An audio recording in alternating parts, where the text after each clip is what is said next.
The manga opens up with our protagonist, Kuraishi Itsuki, who despite his fierce eyes is a pretty chill guy. His looks always landed him in tricky situations, so he tries to remain discreet and acts like the mysterious anime protagonist. Or, as I like to call it, socially awkward. He goes to his school as usual and notices the seat next to him is empty. This seat belongs to a girl named Komukai-san, a scary, delinquent girl who always sits alone and is bad news because she got that look in her eyes that says, "I can kick your ass." I love the kind of woman that can kick my ass. While coming to school today, our boy saw her taking a different route for school and he can't help but be curious about it. The next day, Kuraishi sees Komukai-san once again taking a different route to school. Now I need to know what kind of school makes you wear those kinds of skirts. Because one gush of wind, and she is flashing the entire class as if it's a flashbang. But I wouldn't be complaining if I was part of that class, though. Kuraishi starts wondering why she is taking a different path to school, because clearly, she'll be late for class. But curiosity gets the better of him, so he starts chasing her. He hides behind walls and other objects to maintain his cover like a perfectly normal, uncreepy guy. It's a pretty long walk, and she finally arrives. At a river named Kandagawa. Our boy exclaims it's been a while since he has been here. He sees Komukai-san standing on top of stairs, breathing some much-needed fresh air. Kuraishi realizes he'll be late for school. Soha checks the time and thinks he should go back to school. But as he looks back up, Komukai-san already disappeared. He thinks it'll be a waste of time if he didn't saw why Komukai-san came here. So he goes to the spot where she was standing and sees her stretching. She then lies down and her vertical lips breathe some air and says, "That feels good." He accidentally calls her name, and she turns around to see who it is. Upon seeing our boy, she starts panicking and wonders what is he doing here. Kuraishi thinks he should get out of here, but he slips and unintentionally ends up showing his gymnastic skills and starts doing front flips. Unfortunately, he didn't stick his landing and fell into the river. Komukai-san thought it was funny and started laughing at him. Komukai-san explains to him that she is skipping class. Our boy checks the time and thinks it's bad because if they got late, the school will contact his parents. But she tells him to take a chill pill and indirectly calls him a beta male for getting scared of skipping class. Kuraishi asks if her parents aren't going to scold her, but she don't care about that and wants to relax. Komukai then lies down and tells him to forget about all that. She then looks at him and says, "Why don't you try it too, since you are skipping class as well?" He took her advice and lied down beside her using his bag as a pillow. While doing so, he realized it's pretty nice. He then thinks how everyone in class is studying right now, and he is here, right next to Komukai-san's skipping school. She then gets up, looks at him, and asks if he is still not feeling satisfied. She knows our boy is still thinking about class and school, because she had experienced the exact same thing as well. She then puts her hands around his neck and pins Kuraishi on the ground, saying, "The feeling of guilt you get after skipping class is amazing. Don't you feel special?" Kuraishi got confused and thinks what's so special about it. He then looks at her jiggly puffs and immediately eats his words. Komukai-san then looks at our boy and tells him that only the two of them know about this secret. And by secret, she meant skipping class, relaxing on the ground and him seeing the color of her Victoria's Secrets. Suddenly, Komukai-san's phone alarm starts ringing and our boy starts panicking. But then he remembers he is a mysterious anime protagonist and don't got friends like that who'll call him. She looks at our boy's scared face and tried her best to contain her laugh. But in the end, she couldn't and ended up exploding in laughter, just like my pants exploded when she was pinning Kuraishi to the ground. Komukai looks at him and says, "You are a funny guy." But our boy is sitting there like, what's so funny about it? After that, they both went to school and she already fell asleep on her desk. Kuraishi sees a letter on his desk, so he picks it and opens it up, only to see the words, "Let's skip class again." He looks at her and thinks she is crazy. But Komukai-san was smiling at him, and since that day, our boy's high school life has been filled with nothing but anxiety. The following day, Kuraishi attends his classes as usual, but Komukai-san has missed 2 classes. He thinks it's great, since now he'll be able to study peacefully. But when he looks out the class window, he sees Komukai-san standing at the school rooftop. She signals him to come here, and since he is a good boy, Kuraishi follows her order. He arrives at the rooftop, and there's no one in his line of sight. He looks up, only to find Komukai-san with juice straw in between her lips. And those were not the only lips that our boy was seeing. He tells her to go to the class, but she just looks at the sky and says, "A cat." Kuraishi thinks she is a strange girl and wonders if she forgot to take her medicines today. But then he looks at the sky as well and realizes she was talking about the cloud shapes. She continues to point out different clouds that look like different things. Then with a mommy look in her eyes, she looks at our boy and asks him, what does he do when he is free? He is hesitant at first, but then he reveals that he plays online video games and reads manga on his phone. She then asks, What kind of games? As Kuraishi looks back to answer her question, his eyes wander somewhere else, and he once again ends up seeing her Victoria's Secrets. So with flushed cheeks, he turns around and tells her that he likes multiplayer online video games. But Komukai-san isn't buying it. She says, "I know what kind of manga you like." Kuraishi looks at her and wonders, how does she know about his cultural secret? She then jumps down from the roof and once again giving him a look at her vertical lips. Komukai looks at our boy and starts walking towards him, all the while revealing that he reads the type of action manga where the only thing he beats is his little Johnny. He can't believe that Komukai-san was able to read him like an open book. She then tells him that it's obvious from the way you look at me and points her finger towards him, calling him a pervert. Suddenly his knees get weak and he falls to the ground. Komukai then demands that he give it to her, and he thinks she is asking about a compensation, but he can't give her anything since he is a brokey, but she was asking for his phone so she can give him her contact info. He asks if it's all right for him to have her phone number. She says he can delete it if he doesn't like it. Kuraishi tells her that it's his first time having a contact number outside of his family members, but she explains that he can do whatever he wants with it. It's up to him. Suddenly, a guy opens the roof doors and says, "This place is prohibited," but there's no one there. It's because Kuraishi and Komukai-san are right above him. She puts a finger on her lips, the horizontal ones, and tells our boy to be quiet until he leaves. Saying this, she faceplants him into her soft airbags. The blonde guy continues calling them out and decides to look up. But no one's there since Kuraishi was lying on top of Komukai-san and his face was in between them jiggly puffs.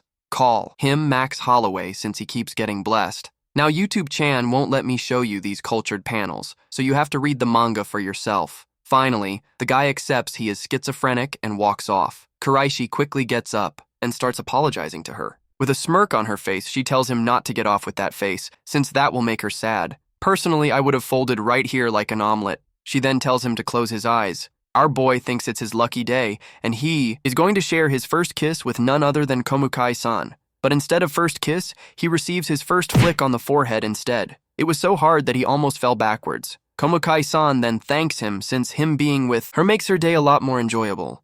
Today is a holiday. There's no school and it's a peaceful, quiet afternoon. Kuraishi is out, running some errands that his mother assigned him. He got thirsty after walking for a while, so he grabbed a refreshing beverage for himself from the nearby vending machine.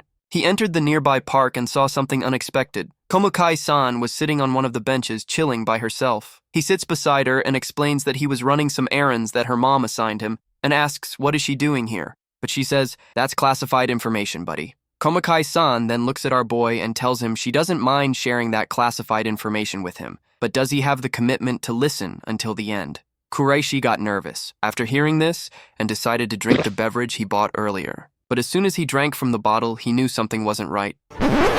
Ugh, tastes like ass. Komukai saw the disgusted look on his face and got curious about the drink. She got up and decided to buy it as well. He stops her from buying it since the drink tastes terrible. But she looks at him and says, "That's exactly why I'm buying it." Our boy thinks she has a few screws loose in her head and wonders why she wants to try a bad drink. He offers her to try his, so she wouldn't have to waste her money on it. Komukai-san grabs his drink and tells him she is going to drink a mouthful from the bottle and asks if he is okay with it. Kuraishi says he is okay, so she removes the bottle cap and drinks the beverage. Now as she is drinking it, she suddenly starts making out with the bottle, and now I'm jealous of this beverage bottle. It's pretty difficult to put into words how disgusted I am, how depressed I am. After finishing her makeout session, she lets him know that this drink tastes perfectly normal. She then hands him the bottle and says, "Thank you." Kuraishi opens up the beverage and realizes it's not too late to start sucking on the bottle. Komukai-san then asks if he is not going to drink it. He was struggling to speak, so she got closer to him and tells him that if he drinks from this bottle,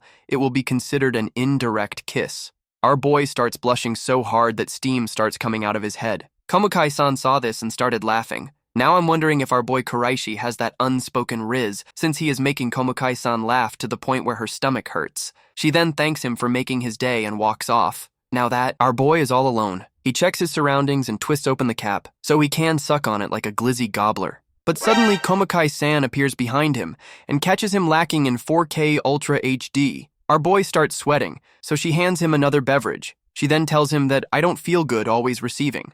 Komukai-san then grabs his shoulder blades and pushes her soft milk packs on his back, saying, "Let's slack off sometimes again." She then says goodbye and leaves the park, for real this time. Kuraishi is on his way to school, and it started raining like crazy today. Since he didn't listen to his mom, He has no umbrella and no way is in a messed up situation. But then, someone walks up to him. It was Komukai-san, and she didn't have an umbrella either. She says the rain is getting stronger, so they both decide to sit under a bridge. Kuraishi gets worried since he wants to go to school so bad, but after hearing this, Komukai-san gets disgusted. She gets close to him and says, with this level of rain, they shouldn't be going to school. But our boy Kuraishi made contact with her eyes on the chest and wasn't able to answer appropriately, so he agreed with her.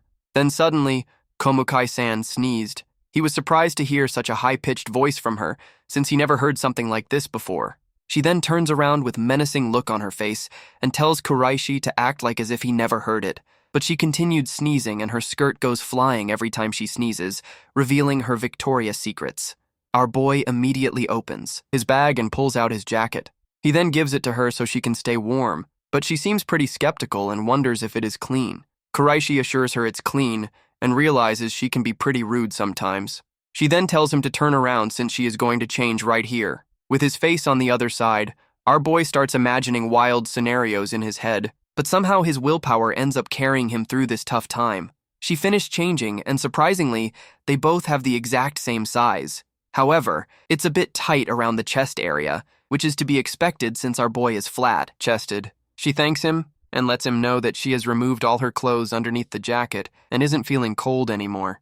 Kuraishi was too stunned to speak after hearing this and realized there are 2 factories of lukewarm milk underneath that jacket. He starts making eye contact with Komukai-san in the most obvious way, but it turns out his line of sight was just a bit off. She then starts advancing towards him and asks if he is interested. He tries to fight his horny teenage hormones, but then he sees Komukai-san unzipping the jacket and almost loses control. Suddenly, he puts his hands on her shoulder and tells Komukai-san to value her sacred treasure a lot more. But he might have held on to her a bit too rough, and he ends up snapping the zipper on his jacket, revealing them juicy melons. I'm telling. You guys, read this manga, you won't be disappointed. She gets angry, so Kuraishi starts infinitely apologizing to her. A few moments later. She found a way to attach the jacket and invites him to the nearby convenience store. He gets confused since they are supposed to be going to school, but she reveals that I wanted to drink coffee, so like a good boy, Kuraishi tags along. The two got to school and the teacher was yelling at Kuraishi since his grades were declining. Meanwhile, Komukai-san is about to fail her classes due to her tardiness and absences. So today, the two of them are going to do worksheets for remedial class. Our boy starts struggling since he doesn't have a lick of understanding of what's in front of him, but Komukai-san is speedrunning the worksheets, as if she was possessed by Isaac Newton. Kuraishi is at a loss of words after seeing this. Meanwhile, the teacher excuses herself since she is going to a meeting. Komukai-san finishes her work and asks Kuraishi to slack off with him, but he politely declines the offer, so she got up and heads towards the toilet since she had Taco Bell yesterday. While she is gone, our boy gets possessed by eye-show speed, and his hands start running like crazy. Suddenly, Komukai-san appears behind him and points out a mistake in one of the questions he solved. She bought a chocolate ice cream and sits right beside him so she can assist him in solving the papers. Since she is sitting so close, Kuraishi's eyes wander somewhere else and ends up getting a sneak peek of her new Victoria's Secrets. But before she could notice it, he pulls away and starts looking at his paper. She then accidentally drops her ice cream on one of his papers. To cover this up, she puts her hand on that paper and starts helping him with another question. A few moments later. Finally, he is done with the papers, and when he looks over, Komukai-san is sleeping right next to him. He watches her sleep and expresses how she's so mysterious that his brain simply can't keep up with her. He gets up and collects his papers so he can submit them to the teacher, but he accidentally drops his eraser and it ends up falling into the most fortunate situation possible. Seeing this, Kuraishi's cultural instincts kick in, and he goes to the opposite side of the table so he can get the eraser without any trouble. While he is getting close to the eraser, his pants are getting even closer to explode right then, and there. Finally, he gets to the eraser, but then his face gets squished between the thighs of Komukai-san. What a lucky bastard. Looks like it's game over for our boy since Komukai-san is looking at him like she is about to kill him. A few moments later. But in the next panel, they are in the teacher's office, and she is confused to see chocolate stains on Kuraishi's paper. She tells Komukai-san that she's free to leave, but it looks like our boy is going to be stuck with his teacher for a while.